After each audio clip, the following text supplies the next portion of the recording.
Il m'a fallu 29 ans, parce que j'ai fait mon coming out donc il y a 3 mois. Et du coup, elle m'a embrassée et ça a tout... J'ai dit, donc c'est donc ça l'attirance.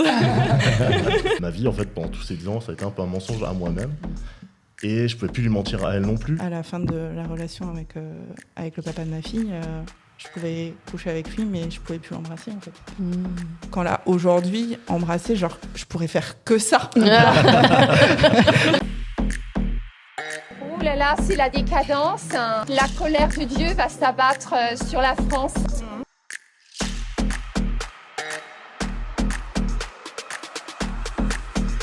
On les aime et c'est contre nature.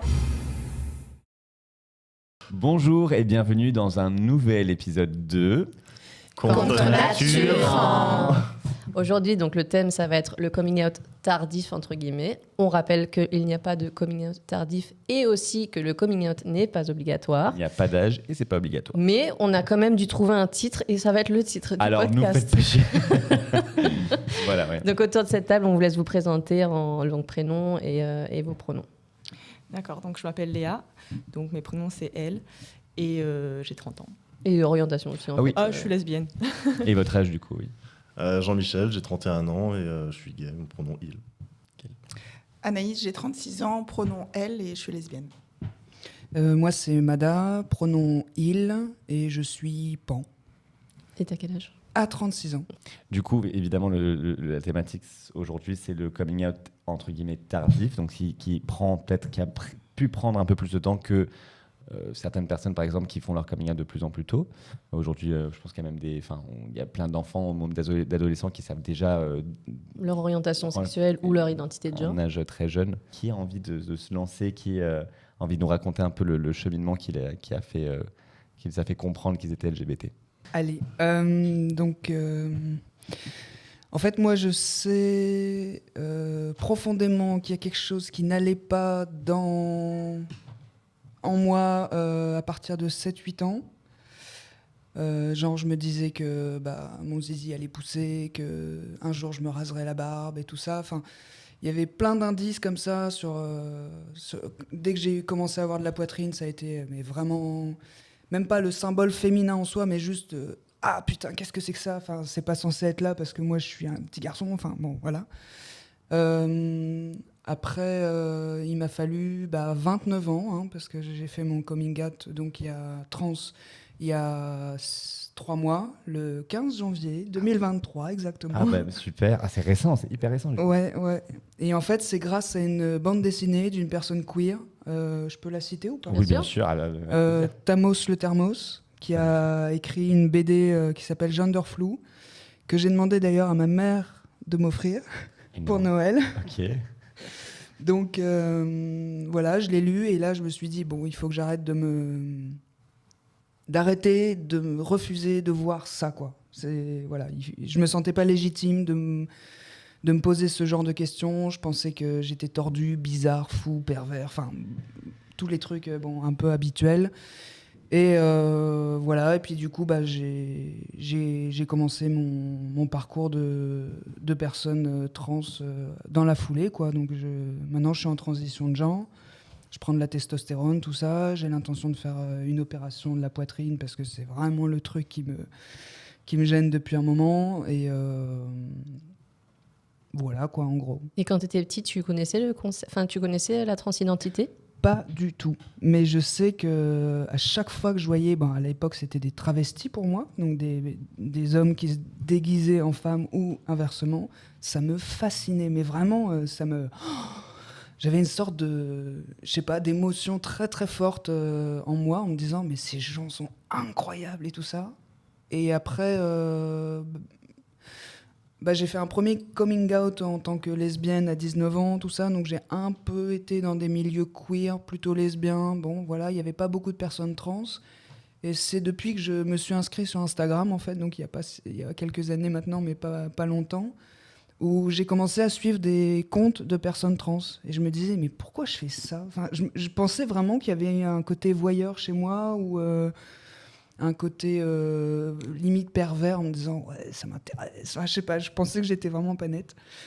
Et en fait, il y a des comptes comme celui d'Océan, d'Olivia Schiappa, enfin des personnes qui ont comme ça ouvert avec une vision à la fois politique et intime et extrêmement saine de la transidentité. Où, je sais pas, il y a des petites choses qui faisaient des petits tilts, mais pas celui de la BD de Tamos, quoi. Donc la BD, ça a vraiment été le déclic. Ah ouais, quoi ouais, Ok, vraiment. ok. Quand j'ai refermé le bouquin, je me suis dit, ok, là, il va falloir aborder le sujet, quoi. Mais surtout que tu as demandé à ta maman de te l'offrir. Ta maman, elle a compris ce qu'elle t'offrait ou... Quand j'ai fait mon coming out après, elle a fait je suis pas vraiment ravie. Et je lui dis mais si, tu m'offres une deuxième naissance, c'est incroyable, quoi. En plus moi je suis une personne adoptée, donc c'est ma mère adoptive qui m'a offert ce bouquin, donc je pense qu'elle se rend pas compte du cadeau immense qu'elle m'a fait, mais vraiment. Et donc c'est drôle parce que bon, elle ça lui plaît pas, mais en vrai je lui suis vraiment très reconnaissant de m'avoir fait ce cadeau. Et donc tu as 36 ans aujourd'hui, c'est ça? Ouais. Mais pour toi, enfin comment ça se fait pour toi que il t'a fallu autant d'années justement pour comprendre ta transidentité? Déjà la question de la légitimité, le fait que c'est surtout une question de légitimité. Après le fait aussi que j'avais pas beaucoup de représentation autour de moi. J'en voyais, mais pour moi c'était très éloigné, quoi. Les trucs sur les réseaux sociaux ou de témoignages ou de documentaires, tout ça, pour moi c'était très éloigné de moi. Du coup j'arrivais même pas à m'identifier. T'avais des personnes trans autour de toi? Non, moi je suis vraiment... je découvre tout le milieu queer depuis 3 mois, quoi. Non, c'est hallucinant. Là, c'est un monde qui s'ouvre, quoi. Mais ce que j'aime bien aussi, c'est que y a ça, donc c'est vraiment une révolution intime pour moi, mais ça m'ouvre aussi, on va dire, une vision politique. C'est-à-dire que c'est très bizarre, mais la manifestation qu'on va faire, Existence Inter, voilà, je me dis, mais évidemment, il faut que j'y sois, quoi. Enfin, ça y est, maintenant, je me sens concernée, je me sens appartenir, je me sens être avec vous et avec eux, enfin, avec tout le monde, quoi. Mais ça, avant, mais même pas en rêve, quoi. J'avais pas du tout de conscience politique avant parce que je me sentais pas légitime. Même quand il y avait des personnes lesbiennes autour de moi ou féministes, même féministes. Comme je me sentais pas femme, je me disais, je peux pas être féministe vu que je suis pas prêt à défendre les femmes. Et alors que maintenant, si, au contraire. Maintenant, je lis des livres de personnes féministes. Enfin, voilà, donc... non, c'est vraiment une révolution intime et extérieure. Enfin, je sais pas comment... Ouais. Trop bien. Mhm. Du coup, Jean-Michel ou Léa? Pour mon histoire, ouais. En fait, je me reconnais beaucoup dans ce qu'il peut dire, pardon, parce que dans le micro juste pour être pardon, dans mon histoire, j'ai des points communs avec Mada, surtout sur le fait de l'image des autres personnes. En fait, par exemple, les lesbiennes ou quoi, j'ai jamais eu de mauvaise image de ce que ça représentait, mais moi, vis-à-vis de ça, j'avais énormément de mal. Et ça rejoint ton histoire là-dessus. Et donc, moi, j'ai fait mon coming out il y a 3 ans, maintenant. Et pas pareil, comme toi, c'était un monde qui s'ouvrait parce que j'ai emménagé sur Paris. Et avant, je venais de Rouen.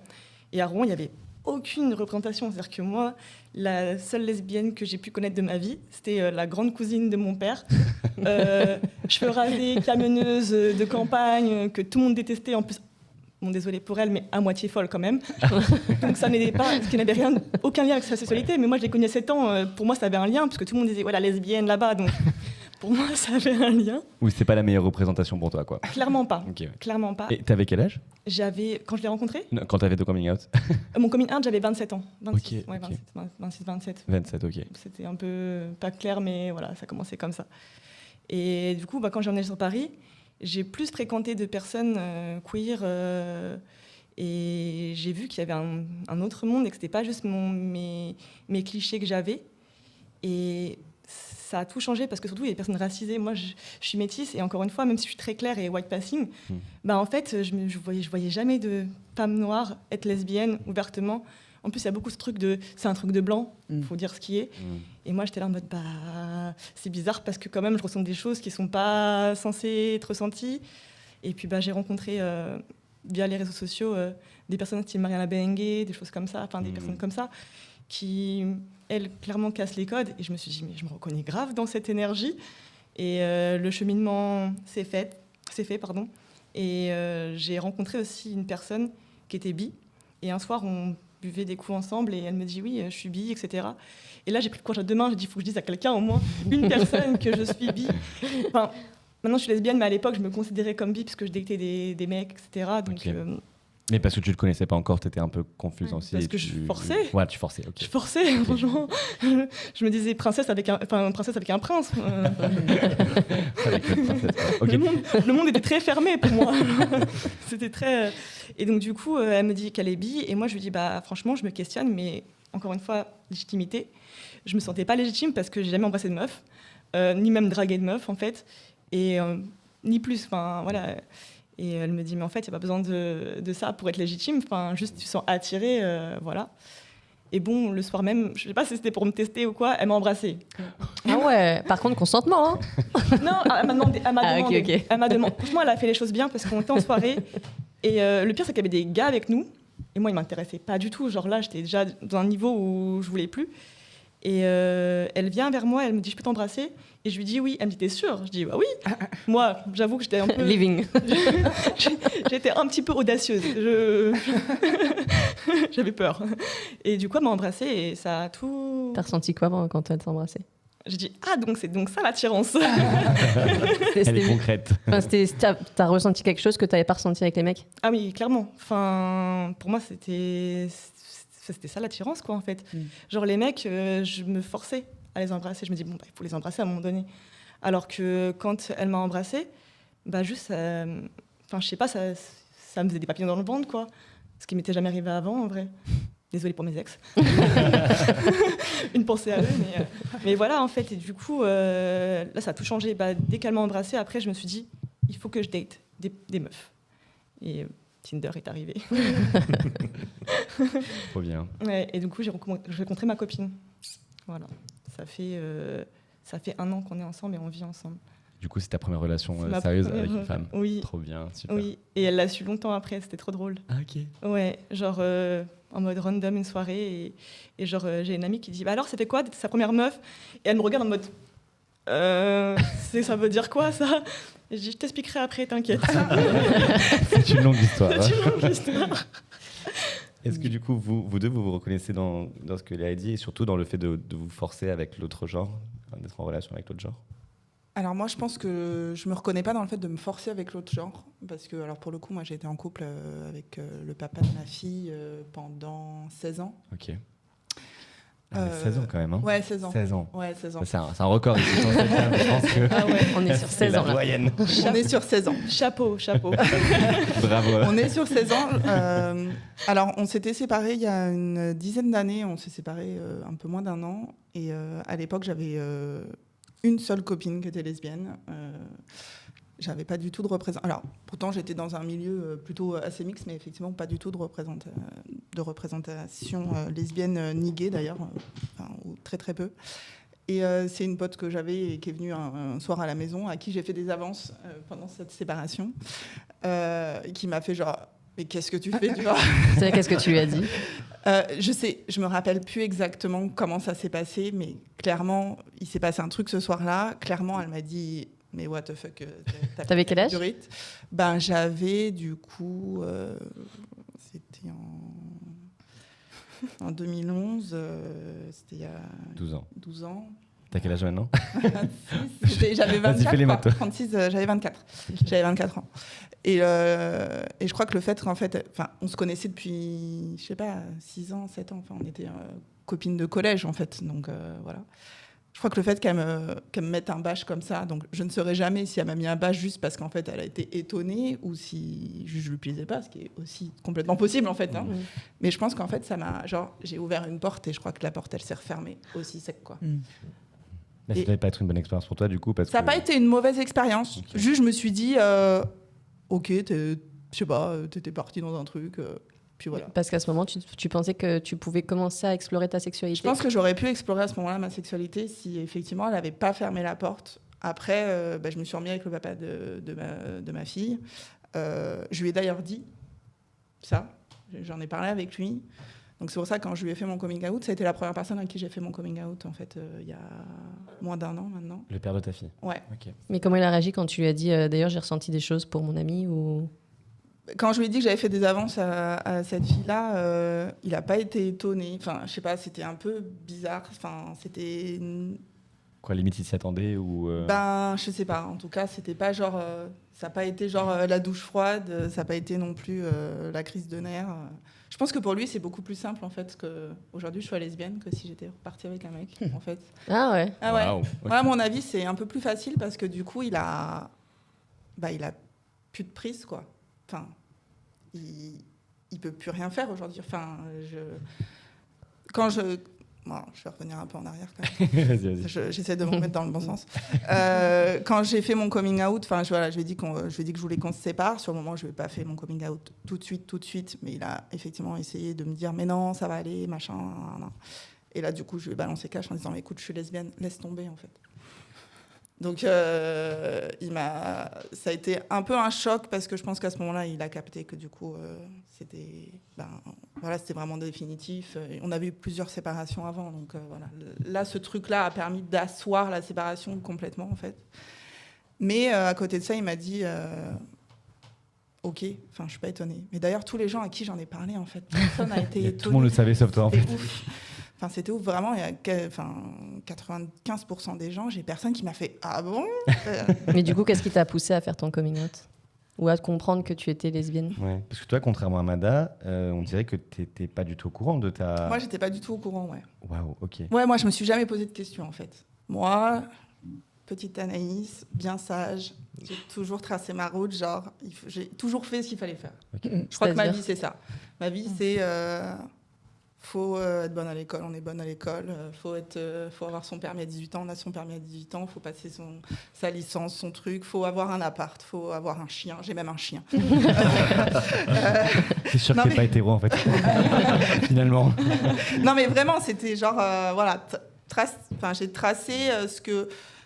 Je pense ce que je pensais que les gens attendaient de moi. Attention, j'ai pas une famille, en plus, qui je pense, m'aurait pas accueilli si je l'avais dit, si je m'en étais rendu compte plus tôt.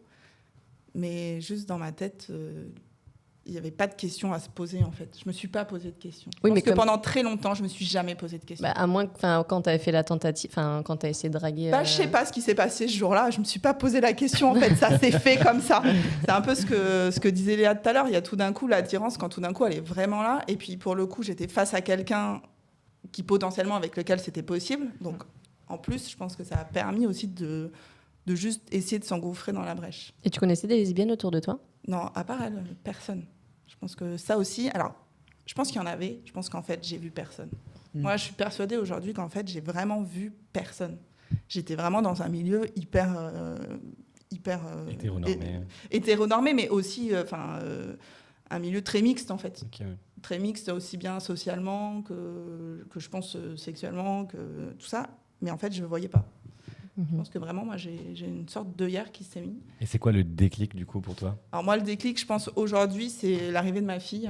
De ta fille? Ouais, Okay. exactement. Donc, je suis maman d'une petite fille de 5 ans.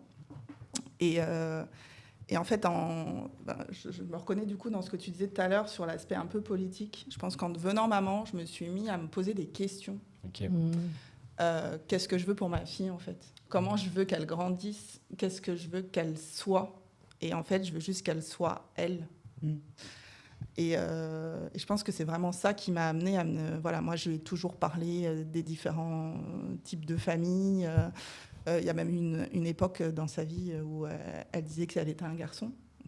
Alors, ma fille s'appelle Rose. Je me rappelle quand on a décidé du prénom très tôt, on l'a dit tout de suite, et j'ai dit tout de suite, je vous préviens, je veux pas de Rose, j'aime pas le rose. Bon.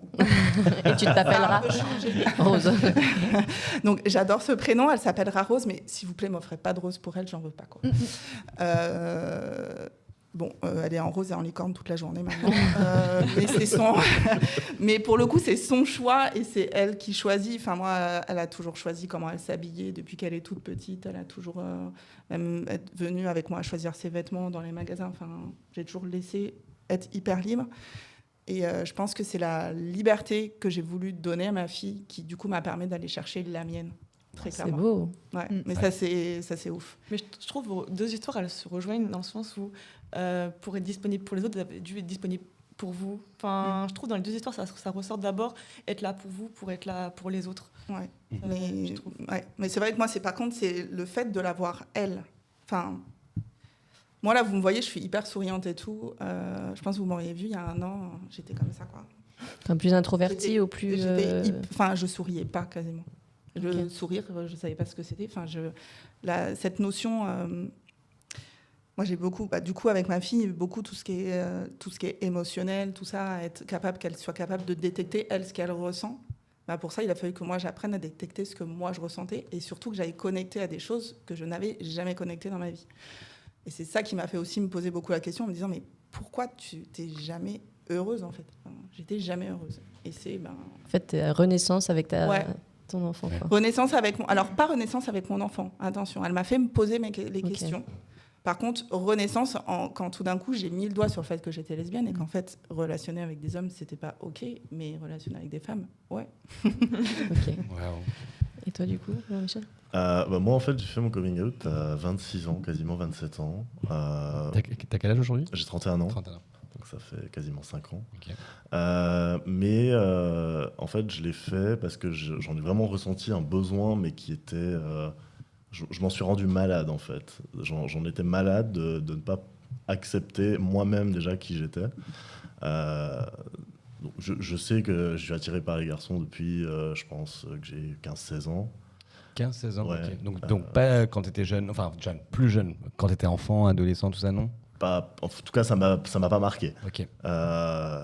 Et en fait, dans mon entourage, quand j'étais vraiment enfant, j'habitais en pleine campagne, fin fond de la Franche-Comté, petit village, 1300 habitants, donc voilà, aucun couple LGBT, voilà, personne LGBT autour de moi. Le premier contact que j'ai eu avec un mec gay, c'est quand j'étais au lycée, où j'ai un de mes camarades de classe qui a fait multiples tentatives de suicide parce qu'il a fait son coming out à ses parents et qui a été rejeté. Waouh. Et donc, forcément, moi qui commençais à me poser des questions à ce même moment, je me suis dit, bon, ok, c'est pas ok de faire son coming out, c'est pas ok d'être gay, eh ben, on va rentrer dans le moule et on va redevenir hétéro, tout va bien, et on va remplir les petites cases, un peu comme tu disais tout à l'heure, hein, voilà, on se met dans les cases et tout va bien se passer. Et ça a duré pendant une dizaine d'années. J'ai été en couple avec une femme pendant 7-8 ans. Alors, par intermittence, on n'a pas été en permanence ensemble, mais ouais, j'ai eu une relation assez longue comme ça. Et jusqu'à un jour où, un soir, je me suis dit, non, en fait, c'est plus possible. Alors, on vivait pas ensemble. J'étais chez elle et j'ai eu un déclic de, non, en fait, c'est plus possible. J'avais 25 ans à peu près. Et je lui ai dit, désolé, il faut que je m'en aille. Et je suis parti. Je lui ai jamais fait mon coming out. Je lui ai jamais dit pourquoi j'étais parti, juste j'ai dit c'est plus possible, désolé. Et c'était dû à quoi ton déclic? C'était quoi? T'as regardé quelque chose en particulier ou... En fait, ça me travaillait déjà depuis un bon moment. J'étais effectivement... j'ai lu pas mal de romans. J'aime beaucoup lire, donc beaucoup de romans qui évoquaient le monde queer, en fait. Et donc ça m'a amené, ça m'a fait avancer dans ma réflexion. Jusqu'à ce jour-là où je me suis dit, en fait, non, c'est vraiment plus possible. Je peux plus me mentir à moi-même, déjà, parce que ma vie, en fait, pendant tous ces 10 ans, ça a été un peu un mensonge à moi-même. Et je pouvais plus lui mentir à elle non plus, par respect. Et donc j'ai décidé de rentrer chez moi. Et il m'a fallu encore 1 an et demi avant de faire mon coming out. Et est-ce que tu dirais que tu avais de l'homophobie intériorisée ou pas? Je pense pas forcément. Alors après, j'ai plutôt tout renfermé. J'ai mis toute cette case gay dans un placard vraiment bien fermé à clé et on n'en parle plus. J'ai vécu en hétéro pendant toutes ces années-là. Ça m'est revenu au visage à plusieurs reprises. Ce qui a été, je pense, plusieurs fois les cas de rupture avec cette femme. Et en fait, à chaque fois, je travaillais sur moi pour le renfermer et le cacher. Non, après, j'ai pas eu ce sentiment d'avoir de l'homophobie interne. Et tu crois que si tu avais eu cette première référence, du coup, tu dis que je sais pas si c'était un ami, non, c'était quelqu'un de ton lycée qui avait fait... C'était un collègue de classe. Ouais. Ok, donc, du coup, c'était un peu ta première approche au monde gay ou une personne gay. Est-ce que tu Exactement. penses que si cette personne n'avait pas été dans ce cas, si ça avait été une personne assumée ou qui se sentait bien dans sa peau, qui n'avait pas fait de tentative de suicide, est-ce que tu crois qu'aujourd'hui, tu aurais fait un coming out plus tôt, ou tu aurais mieux associé, tu n'aurais pas enfoui ton Je pense homosexualité ? effectivement que je l'aurais pas enfoui autant. Le faire plus tôt, je suis pas sûr. Parce que je suis en pleine campagne, c'est pas forcément le milieu le plus ouvert. Même si j'ai une famille qui est hyper ouverte et qui m'a accepté direct. Mais je suis le dernier d'une fratrie de 4 enfants. Je suis le seul garçon. Ok, ah J'ai ouais. 3 sœurs. Ah oui. Mes parents voulaient impérativement un garçon. Surtout mon père. Mais voilà, donc il fallait impérativement un garçon. Alors en plus, du coup, j'ai eu indirectement cette pression de, voilà, je suis le garçon, je dois avoir la femme, les le enfants. nom, la femme, les enfants, de préférence un garçon, pour pouvoir perpétuer le nom de famille, etc. Mais qui au final, ça n'a pas été dit à proprement parler, même si quand j'étais en couple à l'époque avec la femme, à plusieurs reprises, on m'a dit bon, c'est quand que tu nous fais des petits enfants, Oh là là. le repas de famille, où au moment où je commençais vraiment à me poser des questions, genre le baptême de mon neveu, où j'ai la grand-tante qui me dit bon, alors c'est quand que tu nous ramènes une nana à la maison. Ça, c'est le pire, les dîners familiaux, ouais. quoi. L'angoisse. Et ça pouvait pas être autrement dans la réflexion dans mon entourage que je ramène un jour une nana. Et toi, dans ta tête, ça a dû cogiter beaucoup, non, de qu'est-ce que je dis, Énormément, comment je me sens, qui je suis. C'est ça. Jusqu'à un jour où alors j'ai fait mon coming out la première fois à une de mes cousines et 2 mois après à mes parents. Bon, mes parents indirectement. J'ai été réveiller une de mes sœurs qui était là parce qu'on a fait un repas de famille et tout, un grand repas de famille pour les anniversaires de mes sœurs, mon père, bref, voilà. Et ma sœur devait repartir elle le lendemain. Il était quasiment minuit. J'étais là réveillé. Je venais d'écrire une lettre parce que j'ai pas réussi à faire mon coming out à mes parents de vive voix. Et j'avais écrit une lettre, donc j'ai été dans la réveiller. Elle m'a un peu maudit d'ailleurs, fort désolé. Et du coup, je lui ai demandé le lendemain qu'elle donne la lettre à mes parents quand moi j'étais parti, parce que je partais faire une formation. Et donc le lendemain matin au petit-déj, elle a donné la lettre à mes parents. Et donc c'est comme ça que j'ai fait mon coming out. Mais attends, elle le savait pas à ce moment donné. Ah non, Donc- je lui ai fait mon coming out à 23h, elle était un peu la tête dans le flou. Ok. Mais tu peux me laisser dormir, s'il te plaît. Exactement. Si tu veux, genre. Ça a été un peu ça, ouais. On fait juste une petite pause dans ce podcast pour parler du sponsor de ce podcast, qui est nul autre que Waterdrop. Donc Waterdrop, ce sont des micro-drinks, donc des petites pastilles qui se présentent comme ça. En gros, le but, c'est de donner du goût à de l'eau. Donc, on trouve ça, c'est vegan, sans gluten. Et surtout, l'idée, c'est de ne pas consommer aussi du plastique. Donc, ça a double fonction. Voilà, et c'est très éco-friendly parce que justement l'idée c'est de, encore une fois, pas consommer de plastique, boire plutôt de l'eau du robinet de par des gourdes. D'ailleurs, ils ont beaucoup de gourdes et de bouteilles hyper stylées, donc on vous mettra le lien dans la barre de description. Et bon, je pense que maintenant vous connaissez Waterdrop. Hein, J'espère que vous commencez à connaître. Voilà, Oui, parce il y a qu'à chaque beaucoup fois, de... on le présente, mais je pense que maintenant vous l'aurez compris. Et on a un code promo du coup pour vous faire bénéficier de 10% que vous pouvez tous utiliser, hein, forcément. Évidemment, 10% des réductions avec le code PAINT10. Voilà. Donc allez sur le site, faites-vous plaisir, prenez des gourdes qui sont magnifiques, essayez les goûts, vous nous direz d'ailleurs celle On que veut vous bien un aimez le retour plus. en commentaire si jamais vous Exactement. consommez. Et merci encore à Waterdrop de sponsoriser cet épisode et tous les épisodes de notre podcast. Exactement. Et on retourne à l'épisode. Est-ce que vous vous sentez identifié un peu avec justement ce sentiment d'urgence de faire un coming out ou d'urgence d'être vous-même? Ouais.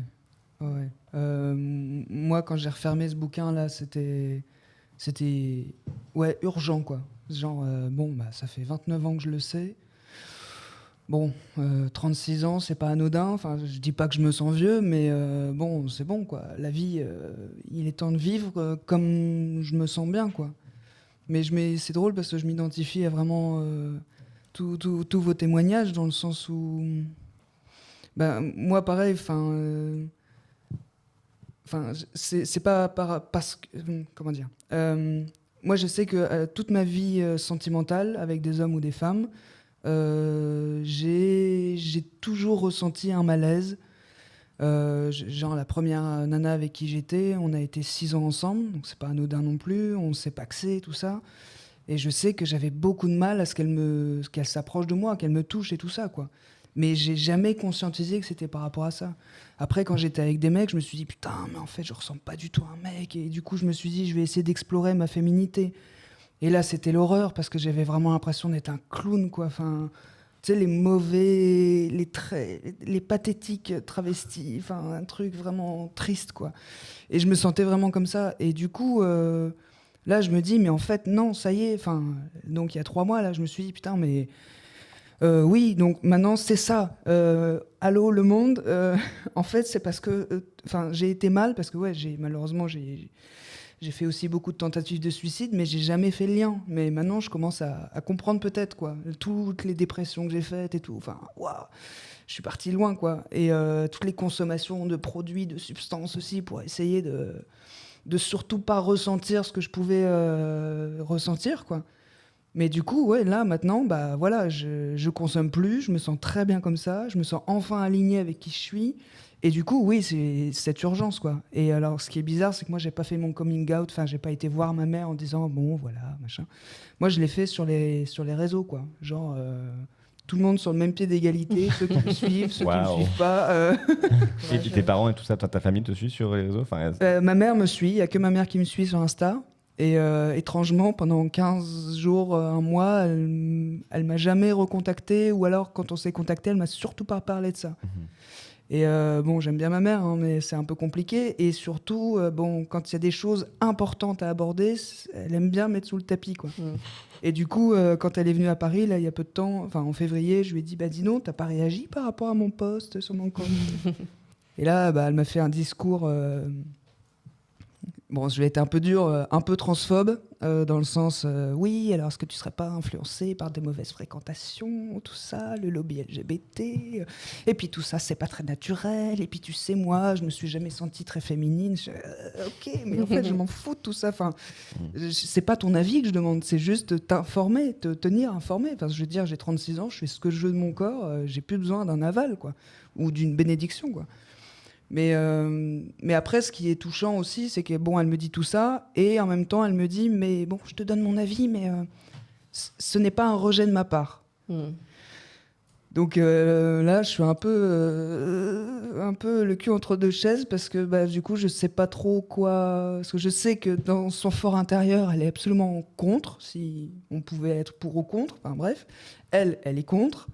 Et en même temps, je sais que bah voilà, elle a un amour pour moi qui est toujours là, et bon, à sa manière, mais voilà. Donc c'est assez particulier. Après, le même jour, comme ça s'était mal passé avec ma mère, j'ai demandé à mon frère, qui lui est encore dans le Nord et tout ça, par WhatsApp, enfin bref, et je lui ai dit, et toi, tu penses quoi de ma transidentité, tout ça? Il me dit, oh bah écoute, si t'as besoin de te genrer au masculin, c'est que t'en as besoin, hein, respect. Génial. Ah putain, bah voilà maman, tu vois, c'est comme ça qu'il fallait réagir. C'est aussi simple que ça. Voilà, c'est ça, putain. Et voilà, et avant même de faire mon coming out, moi j'étais avec quelqu'un, avec un homme dans ma vie affective, et je lui ai fait part, enfin en refermant le fameux livre, je lui ai fait part tout de suite de mes questionnements et tout ça, et bah pareil quoi, il y a eu une réaction un peu glacée, genre oh là, qu'est-ce que tu vas nous faire, machin. Bon, je savais pas trop, mais en fait moi je suis un peu comme ça, dès que je ressens un truc fort où je sens que c'est déterminant, que ça va changer ma vie, enfin j'ai besoin de l'exprimer, de le partager. Donc il y a un peu un truc de nécessité, ouais, d'exprimer qui je suis et tout ça, quoi. Ouais, toi, tu vas cacher sur les réseaux sociaux, quoi. Allez, bim, tout le monde. Bah ouais, moi, je m'en fous un peu de ce qu'on va penser, en fait. Vous vous sentez identifié par ce besoin d'urgence ou... Ah ouais, moi, l'urgence, clairement, aussi. Mais ça me fait repenser à ma fille aussi, ce qu'on disait tout à l'heure. En fait, je crois que ce que j'ai appris dans ma maternité, c'est d'en avoir rien à foutre du jugement des autres. Parce que j'avais pas la manière d'éduquer ma fille comme la plupart des gens que je connaissais le faisaient. Et du coup, ça m'a permis aussi de me dire, bah, en fait, voilà, je suis ça, je le dis, point. T'es OK, t'es OK, t'es pas OK, t'es pas OK. Moi, je suis dans mon boulot, ça fait 16 ans que je suis dans mon boulot. Ben, pas du jour au lendemain, mais ma manière de m'habiller, tout ça, tout a continué à évoluer, a pas mal changé aussi ces derniers temps. J'étais déjà la nana, jamais en tailleur. Moi, j'ai un boulot un peu... Voilà. Et je bosse dans l'immobilier, dans la promotion immobilière, pour être précise. Et donc, c'est un milieu très patriarcal, très clairement. Moi, j'ai la chance d'être dans mon poste depuis 16 ans. Donc, en fait, j'en ai plus rien à foutre et j'ai rien à prouver. Et je pense que ça m'a permis aussi de pouvoir être qui je suis. Et ça reste ma fille qui m'a permis de dire clairement, voilà, j'en ai rien à faire de ce que vous pensez. Tu penses que tu es meilleure à ton travail depuis que tu es toi-même ? Ouais.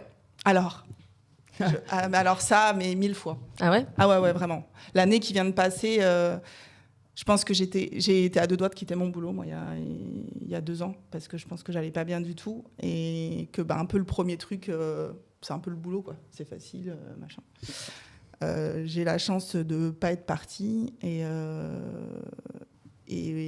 puis pour avoir fait un point il y a 6 mois avec mon patron, clairement, il m'a dit « Ah ouais, t'es revenu ?» Ouais, c'est là. Alors, au boulot, j'ai pas fait mon coming out complet. C'est-à-dire qu'il y a les gens dont je suis proche qui le savent. Il n'y a pas de difficulté, je m'en fous. J'ai pas fait à mes patrons. Voilà, il y a une histoire de génération. Mon patron, il a 75 ans. Oui. Et puis si tu sens pas le besoin. Voilà, j'ai pas le besoin, je m'en fous. Voilà, le jour où ça sera fait, ça sera fait. J'ai pas fait mon coming out à mon père. C'est la seule personne de ma famille qui le sait pas, et mes grands-parents. Par choix ou ? C'est pas sorti. Okay. Moi, c'est-à-dire que je vois très bien quand tu parles d'urgence et quand ça doit sortir. Ma mère, un jour, j'ai pris mon téléphone, je lui ai dit voilà, j'ai rencontré quelqu'un. Ah, d'accord, c'est une femme. Ah, ok. Franchement, moi, j'ai eu aussi un peu ce truc genre de je m'attendais pas du tout à ce que ma mère réagisse de cette manière-là. Moi, elle m'a dit ah oui, c'est vrai, en ce moment, tu fais pas mal de choses avec des femmes tout le temps. J'ai passé l'année ou l'année et demie par ma maternité à effectivement me rapprocher beaucoup de cercles de parole féminins, de trucs comme ça, parce que en fait, on est seul. On est seul quand on est LGBT, on est seul quand on est mère. Je pense que moi, c'est ça aussi qui m'a permis de tout ressortir.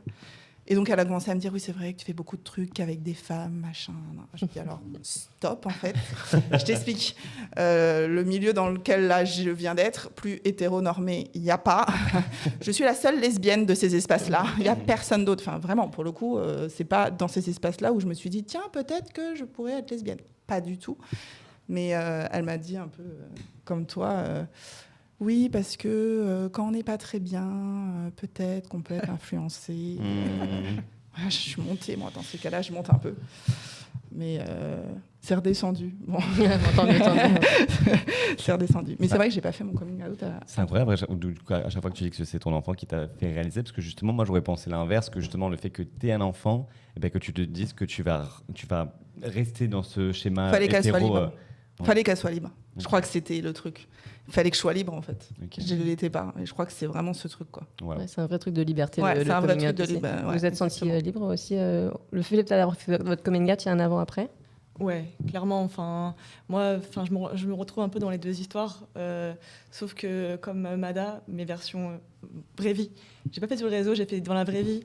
Dès que j'ai su que je voulais date des meufs, j'ai dit à toutes mes potes, mais vraiment de manière très directe, en mode j'ai installé Tinder, j'ai sélectionné que les meufs. Et elles me regardaient comme ça, en mode pourquoi ? Parce qu'en fait, il faut savoir que de base, je suis très pudique. C'est-à-dire que je parle pas de mes relations avec mes amis. Donc j'en parle très peu. Et donc là, je sors, je dis ça.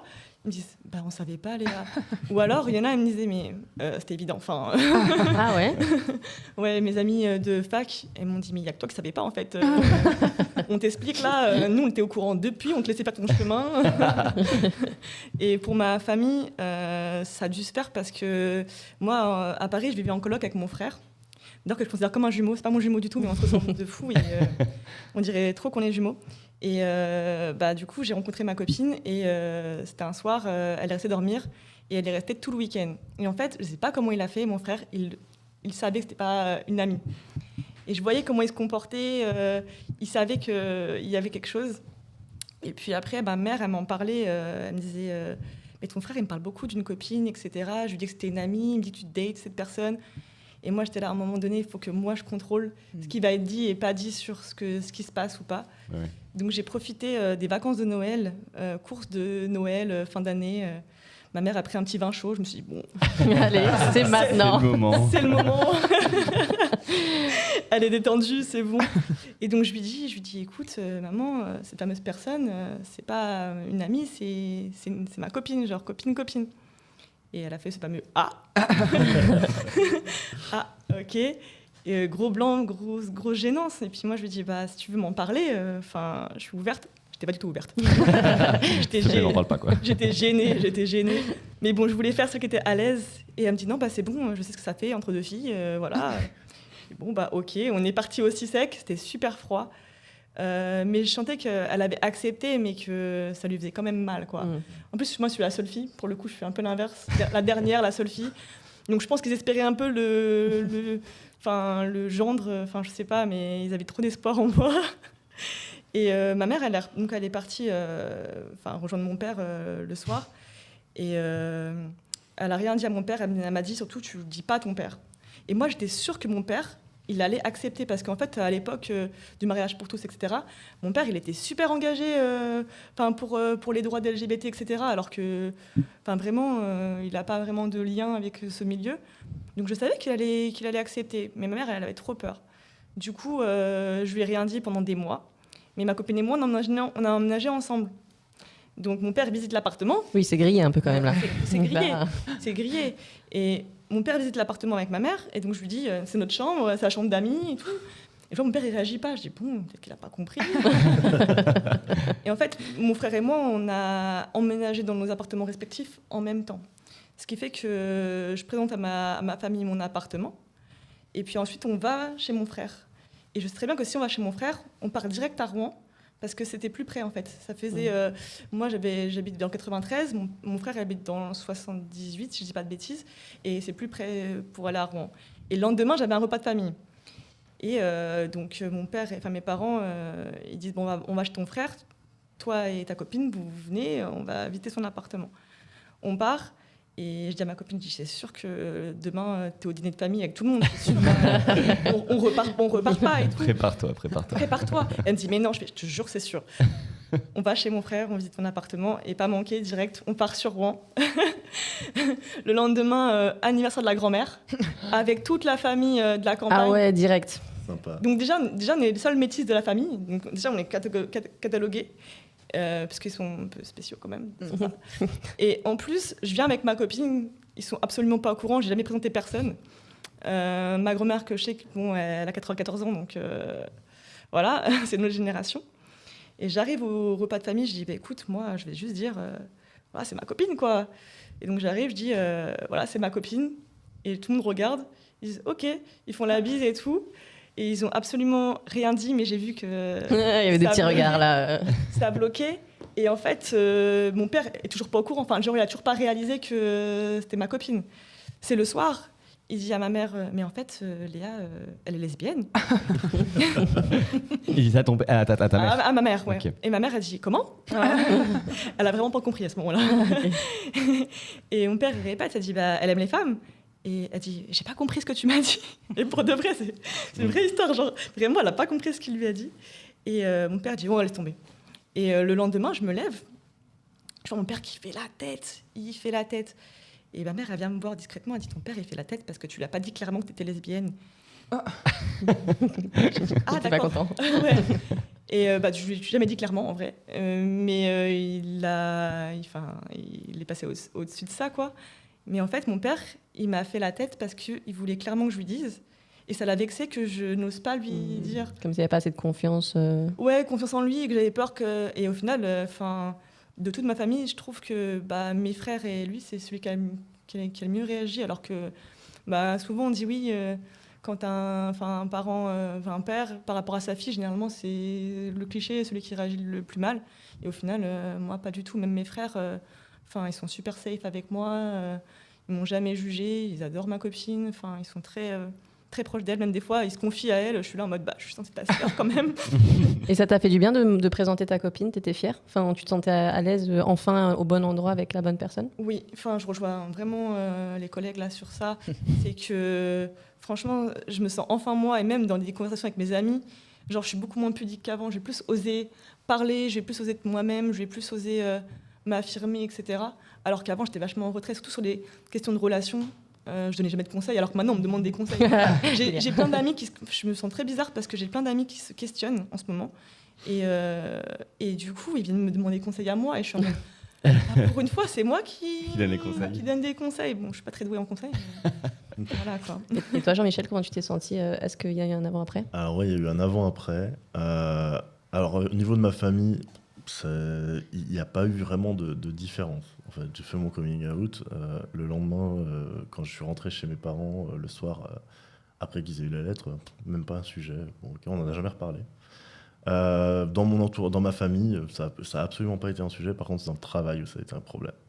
Au travail, Ouais. ok. Parce qu'en fait, quelques mois après avoir fait mon coming out, je me suis j'ai rencontré mon premier mec. Tu étais toujours en Franche-Comté, là? Toujours. Donc je travaillais à Belfort. Ok. Voilà. Dédicace à toutes les personnes de Belfort. J'ai une amie en plus qui habite à Belfort. De vrai. Et en fait, je me suis baladé un week-end à proximité d'un lac avec mon mec. Et j'ai croisé un collègue. On se tenait pas la main, on se baladait juste, quoi. Et en fait, j'ai été outé au travail peu de temps après.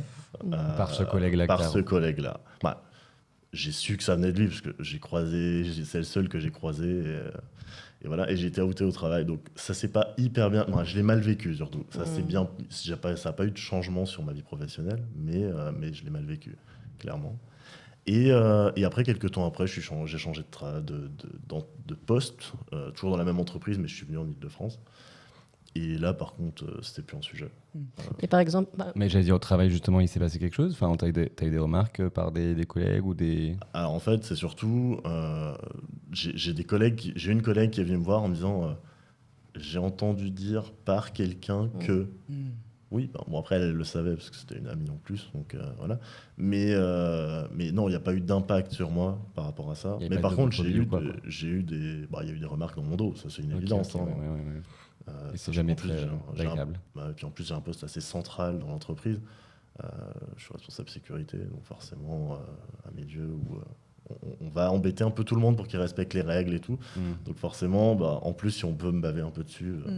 Et tu sens que toi, par rapport à ta personnalité, le fait d'avoir fait ton coming out, est-ce que tu sens que tu étais plus sûr de toi après? Est-ce que tu as plus ce secret en fait là et c'est un peu un poids qui s'enlève de tes épaules? Est-ce que tu l'as ressenti ça? Alors sur le coup, après avoir été outé, ça a été compliqué. Ça a été un moment très difficile. J'ai eu des moments où j'ai même été en arrêt à un moment donné à cause de ça, quelques temps. Et après, par contre, quand j'ai changé de site sur lequel je travaillais, quand je suis arrivé en Ile-de-France, là, par contre, j'étais moi-même, en fait. J'étais moi-même dans le quotidien. Ça n'a pas été un sujet parce qu'en plus, je suis venu en Ile-de-France pour suivre mon copain de l'époque qui, lui, venait pour son travail ici. Et dans le recrutement, dans les entretiens d'embauche, j'ai même eu un échange avec ma manager de l'époque, qui, donc en anglais, et du coup on discute et my boyfriend, quoi. C'était clair. C'est parce que je suis mon copain que je viens en Ile-de-France et que je cherche un poste ici. Donc, et ça n'a jamais été un sujet. J'ai rechangé d'entreprise depuis, mais ça n'a jamais vraiment été un sujet. Même aujourd'hui, je m'en cache pas. Et voilà. Trop bien. Moi, j'avais une question par rapport, justement, on parlait de l'urgence, justement, l'urgence d'être vous-même. Est-ce que vous ressentez aujourd'hui, avec un peu de recul, est-ce que vous avez l'impression peut-être d'avoir perdu du temps de votre vie, perdu des années d'avoir pu être vous-même, d'avoir pu vivre plus authentiquement? Est-ce qu'il y a ce regret? Moi, je suis partagée là-dessus.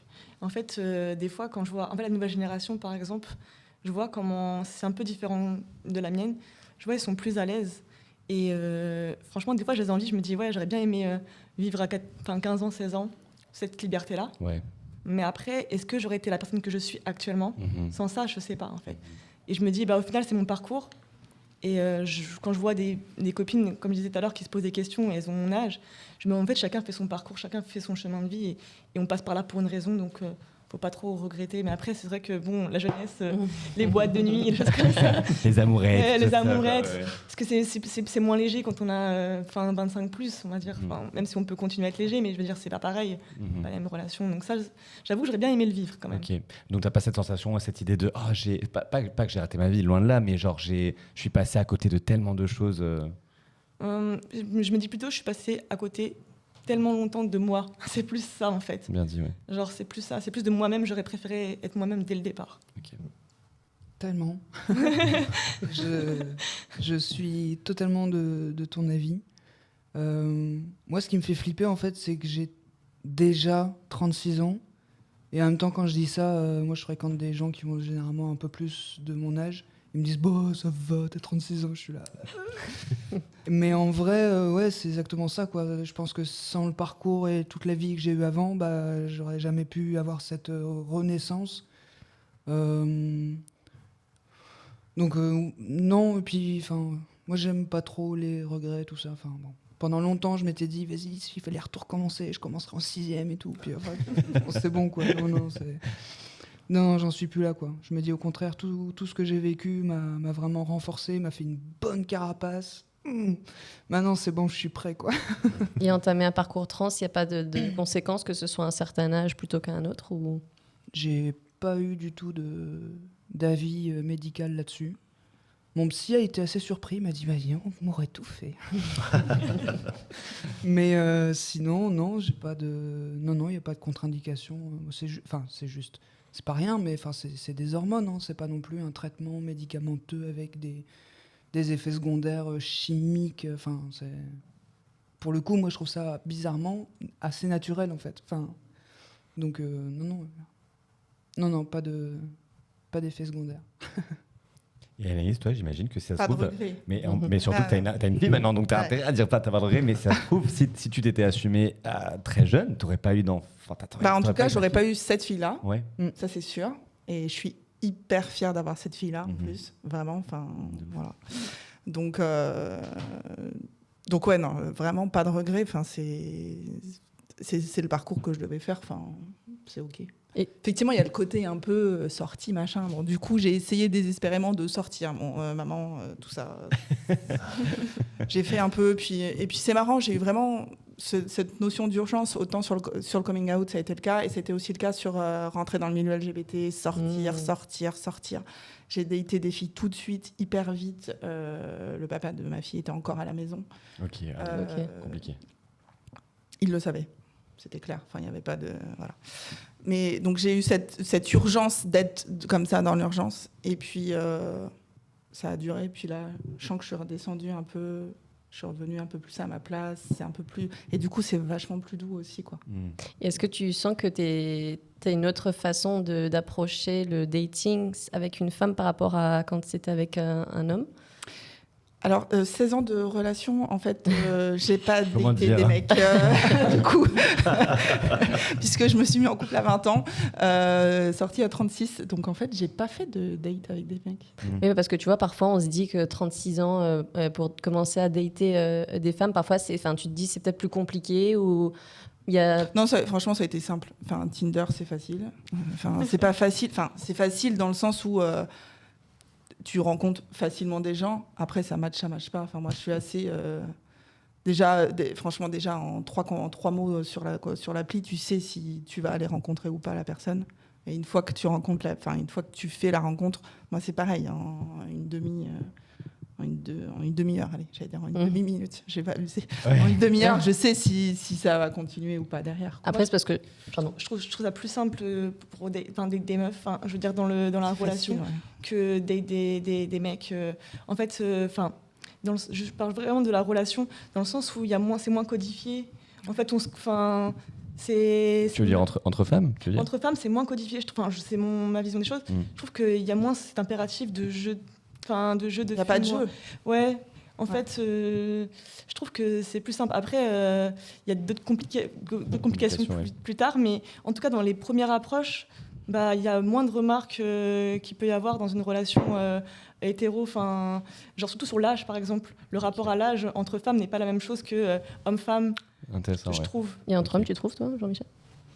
Entre autres, je trouve qu'il n'y a pas. Alors, j'ai pas vraiment eu de date avec des nanas, hein, parce que j'ai eu une nana dans ma vie. Et donc, j'ai pas. Pareil qu'Anaïs, quoi. Voilà, il n'y a pas eu vraiment eu de avec phase la main. date.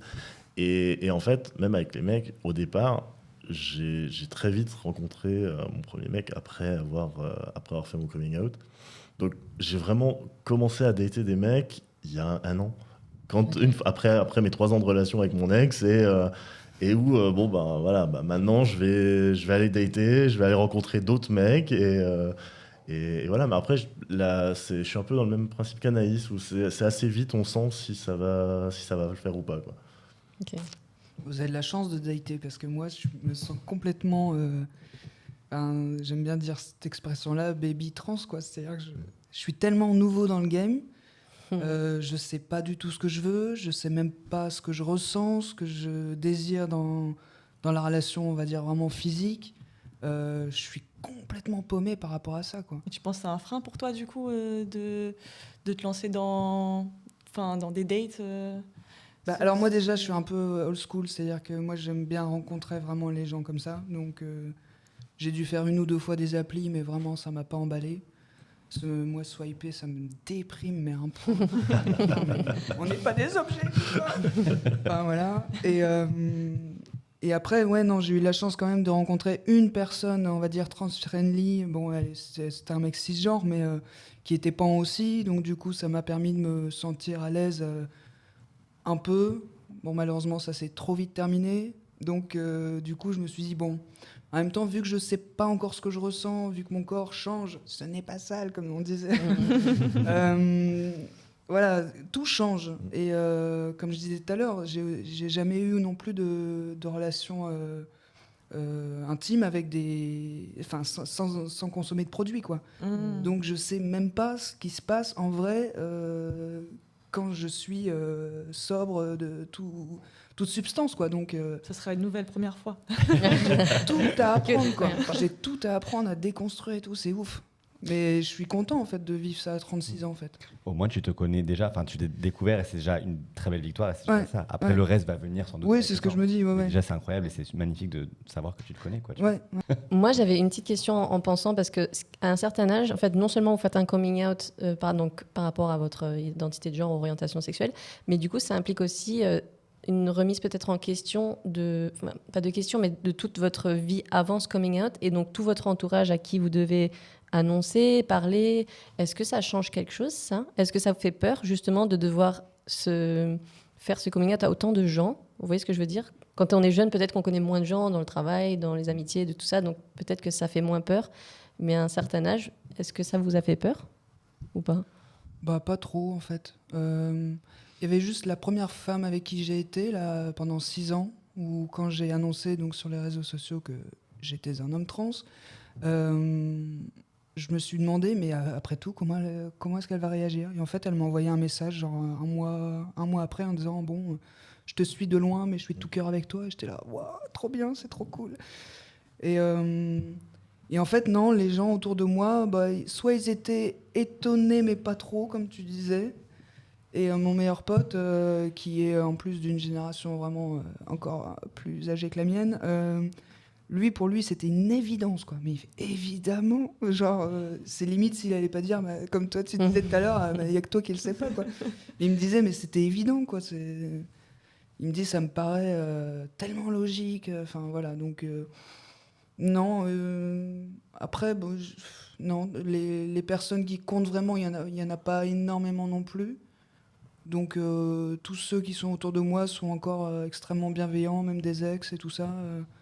Le premier mec, enfin le mec de ma première fois avec un mec, hein, c'est compliqué. Lui, pareil, il m'appelle tout le temps Serette, et puis maintenant il me dit bon bah frérot. Enfin, je veux dire, lui, ça a rien changé non plus, quoi. Donc non, je suis plutôt bien entouré. Et puis maintenant que je me sens un peu plus appartenir à cette communauté queer et tout aussi, je rencontre des gens qui sont ultra bienveillants, enfin hyper safe et tout. Le seul truc, alors ça, c'est une petite incartade, mais maintenant, moi, je me mets à sortir, ce que je ne faisais pas du tout. Donc, je ne connais pas du tout le milieu de la nuit, queer et tout. Enfin, c'est un peu dingue, mais bon, à 36 ans, bon. Et en fait, j'ai des potes lesbiennes qui me proposent d'aller dans des soirées lesbiennes. Et là, je me dis, bon, d'accord. Et en fait, je vais là-bas et je me dis, merde, tout le monde me prend pour une lesbienne. Je me dis, et du coup, je me sens un peu... j'ai l'impression de mentir à toutes les nanas en me disant, mais non, mais en fait, moi, je suis un mec trans. Enfin, je sais pas comment leur dire, tu vois. Je me sens un peu con, mais je me dis, ouais, c'est pareil, c'est une histoire de patience, quoi, de attendre que mon passing soit à mon goût, quoi. Mais c'est le seul truc assez drôle, quoi. Justement, tu touches un très bon sujet là. Justement, j'avais parlé un peu de... Vous nous direz si vous avez envie d'en parler ou pas, hein, mais vos premières fois, justement, est-ce que vous êtes du côté en mode c'est excitant de ouf ou est-ce que ça fait encore plus peur? Parce que là, vous avez affaire au même genre et à un âge qui est un peu plus avancé. Est-ce que vous êtes... même, quand tu disais sortir en boîte, là, vous êtes parti, peut-être, j'imagine, de sortir en boîte traditionnelle, hétéro, quoi, à connaître un peu le milieu queer, lesbien, gay. Cette transition, est-ce qu'elle est excitante ou est-ce qu'elle est effrayante? Et je parle notamment aussi de toutes vos premières fois avec le même genre, quoi. Sans trop rentrer dans l'intimité, mais vous voyez ce que je veux dire. Franchement, moi, j'avais peur. Parce que, genre, en fait, ça me stressait plus quand on me demandait t'as eu combien de meufs avant et que je disais personne. Moi, ça me faisait plus peur que si elle ne savait pas, en fait. Parce que je me suis dit, elle va me surveiller, elle va regarder tous les gestes que je fais. En plus, je vais être maladroite, je suis déjà maladroite de base. Alors, c'est sûr. Et du coup, ma copine ne m'a pas me posé la question. Du coup, ça m'a mis encore plus à l'aise avec elle. Elle m'a jamais demandé, elle a appris, comme je disais plus tard. Donc, en fait, ça m'a mis à l'aise. Et au final, elle était plus intimidée que moi. Puisque je me suis dit, dans tous les cas, si ça se passe mal, je ne la reverrai pas. Non, je rigole. J'avais vraiment eu un crush, mais je me suis dit, c'est pas grave, je me rattraperai plus tard. Enfin, je le prenais vraiment comme un jeu. Et vu que je m'étais retrouvée avec moi-même, je me suis dit, ça ne peut pas être pire que quand je t'ai pas attirée. Enfin, vu que là, je le suis, donc faut juste se suivre un peu l'énergie et puis ça se fera, quoi. Ok. Moi, c'était fait de manière très naturelle, sans vraiment pression. Ok, sans y penser même. Non, pas de. franchement, on a daté ensemble, puis après, voilà, on a fait notre première fois.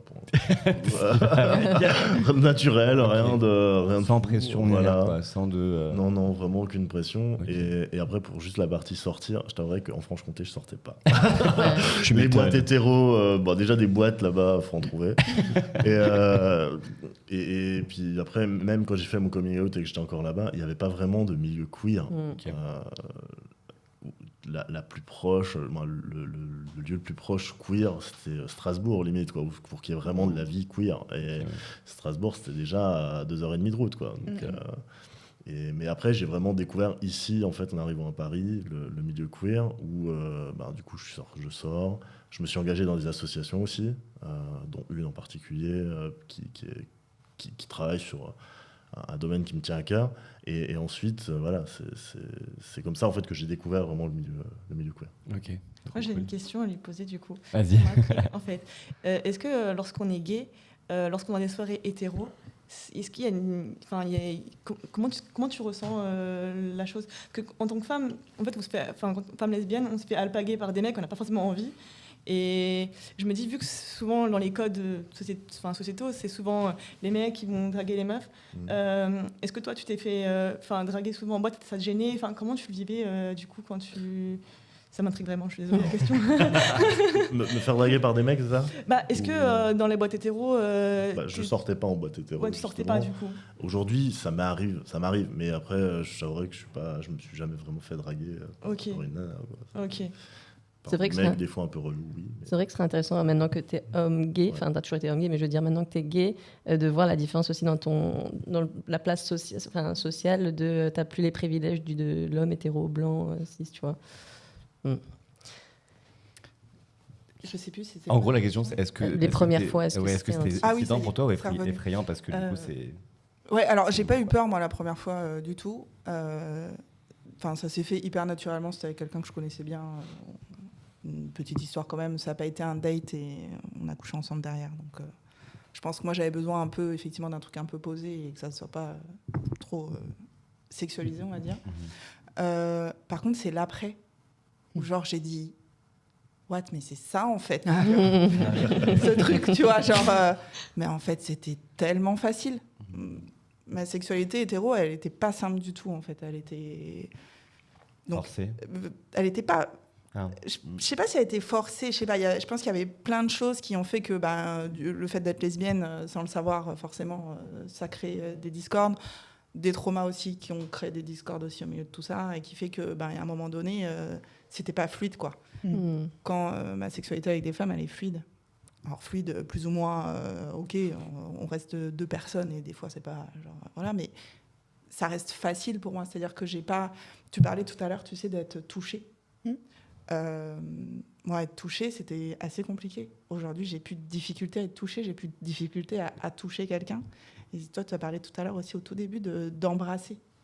Moi, je sais qu'à la fin de la relation avec le papa de ma fille, je pouvais coucher avec lui, mais je pouvais plus l'embrasser en fait. Quand là, aujourd'hui, embrasser, genre, je pourrais faire que ça. Non, mais du coup, c'est vraiment ce truc de sentir que effectivement, les choses sont pas du tout au même endroit, quoi. Ok. Et donc voilà. Et moi, je rebondis juste sur ce que tu disais parce que moi, ça fait partie des questions quand tu parlais de sortir et dans le milieu hétéro et tout. Moi, je me suis jamais fait draguer, mais genre en boîte hétéro, je me suis jamais fait emmerder, tu vois. Ici à Paris en plus? Ouais, à Paris. Ouais. Ok.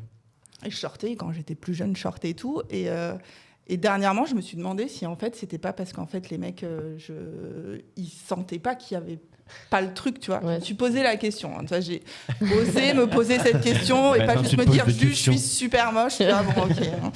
J'ai pas l'impression, donc ça va. Non, mais voilà.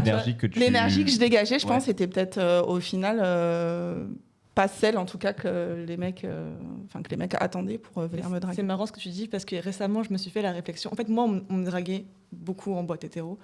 Enfin, beaucoup. Enfin, trop pour moi, en fait. C'est tout ça, en fait, il faut dire. En fait, ils me draguaient et dès que je commençais à parler avec eux, autre que ce soit le physique, et je pense qu'ils se rendaient compte de quelque chose de bancal parce que ça allait jamais plus loin. Enfin, c'était rarement plus loin, en fait. Beaucoup partaient à ce moment-là. Donc, je pense qu'il y a une question d'énergie. Je pense qu'ils le sentent. qu'en tout cas, leur drive ne fonctionne pas ou ne fonctionne pas comme elles voudraient. Donc, je pense qu'il y a quelque chose comme ça. Ouais, je pense aussi. Enfin, je m'en suis rendu compte là, après coup.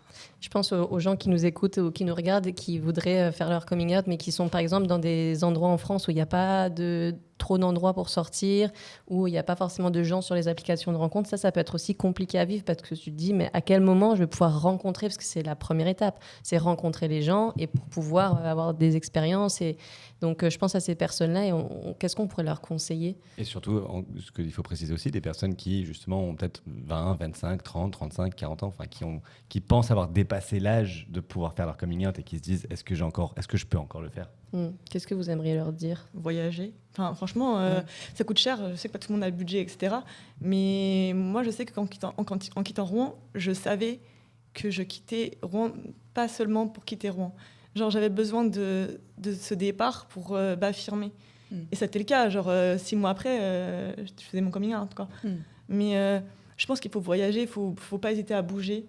Même si c'est temporairement, mais il faut voir autre chose parce que des fois, quand on est trop dans son cercle amical, familial, même dans sa ville, avec ses codes, on se bride beaucoup.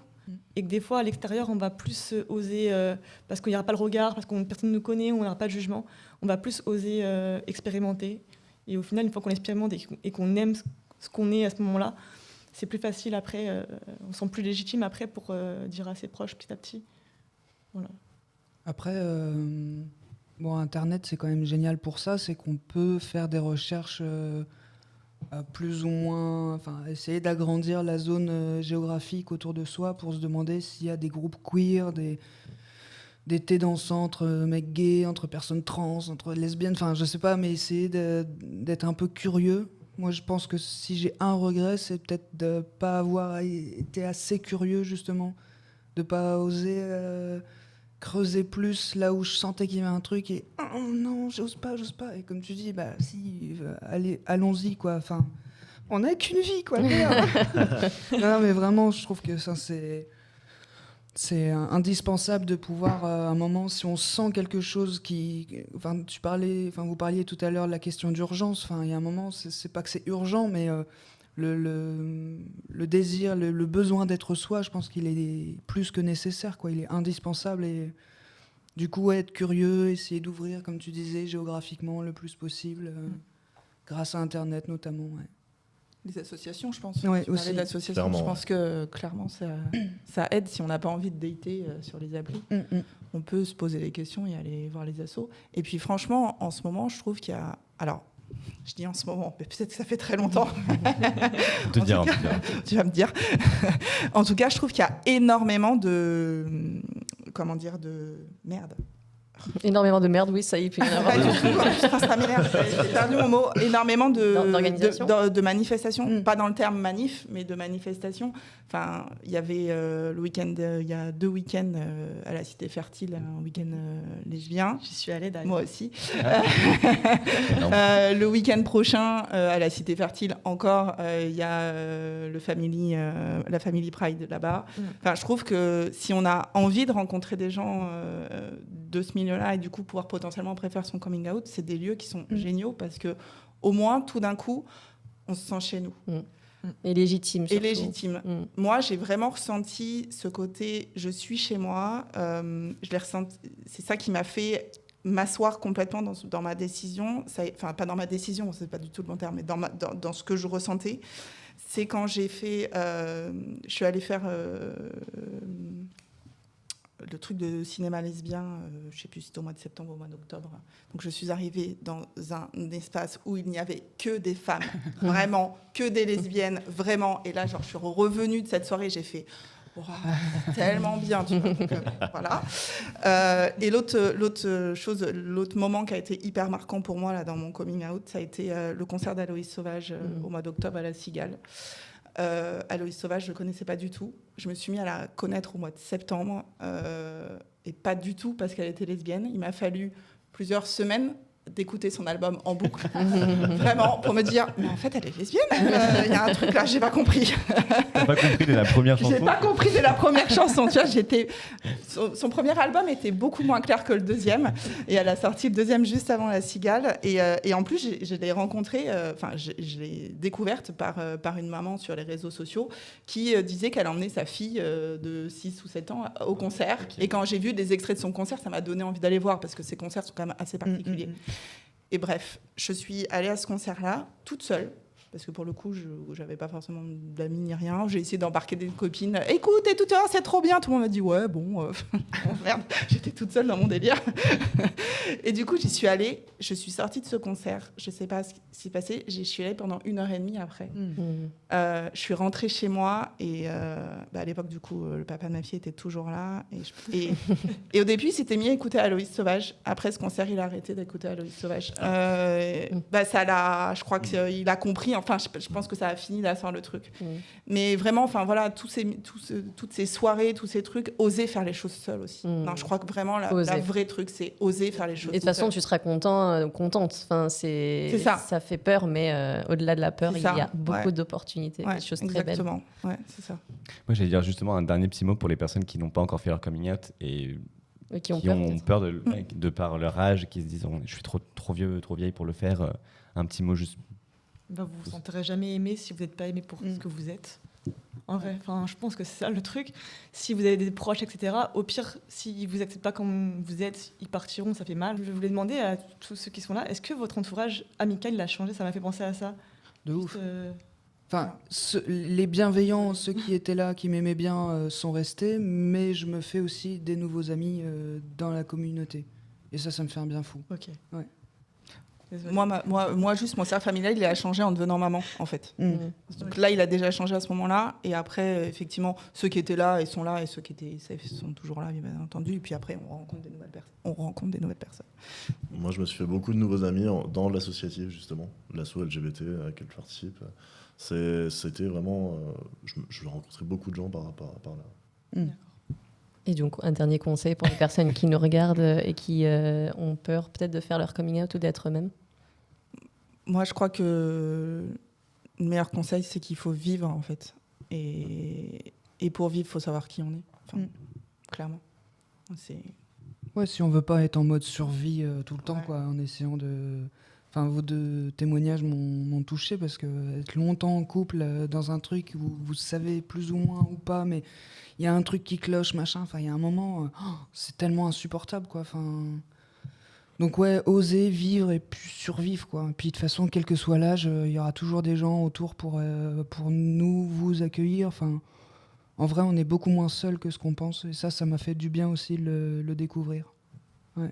Et moi, je dirais être soi-même et ne pas se mentir à soi-même surtout. Parce que c'est vraiment quelque chose, moi, qui m'a fait du mal, de me mentir à moi-même. Donc, vraiment, ne pas se mentir à soi-même et juste ne pas se renfermer sur soi et ne pas non plus trop avoir peur du regard des autres. Parce que ça fait se poser énormément de questions et ça empêche d'avancer. Bah, super, merci Du coup, beaucoup. vous êtes à tous les heureuse quatre. aujourd'hui? Oui. Oui. Plus que jamais, même. Bah, parfait. Je crois que je t'ai interrompu quand tu as posé la question, mais on verra ce qu'on fait. Du coup, merci beaucoup à tous les 4 d'avoir partagé et d'avoir témoigné aujourd'hui. Bah, merci à vous. Merci. C'est cool de pouvoir faire ça aussi. Yes, on Et sait que c'est un surtout- sujet qui nous est très demandé parce que ça concerne énormément de personnes aujourd'hui en France. Et donc, comme vous dites, on n'oublie pas qu'on est tous et toutes légitimes, donc n'attendez pas le regard des autres pour vous définir. Et surtout, on n'a qu'une vie, donc aimons-nous, aimons. Et qu'il n'y a pas d'âge pour faire son coming Non. out. Et le coming out n'est pas obligatoire. exactement. On le rappelle, on le rappellera toujours. Voilà, et comme Donc ça voilà se termine comment- ce podcast. Voilà, et donc merci beaucoup aux 4 pour la confiance. Et on se retrouve la semaine prochaine pour un nouvel épisode de Contre nature. Merci beaucoup. Ciao, À la semaine ciao. prochaine.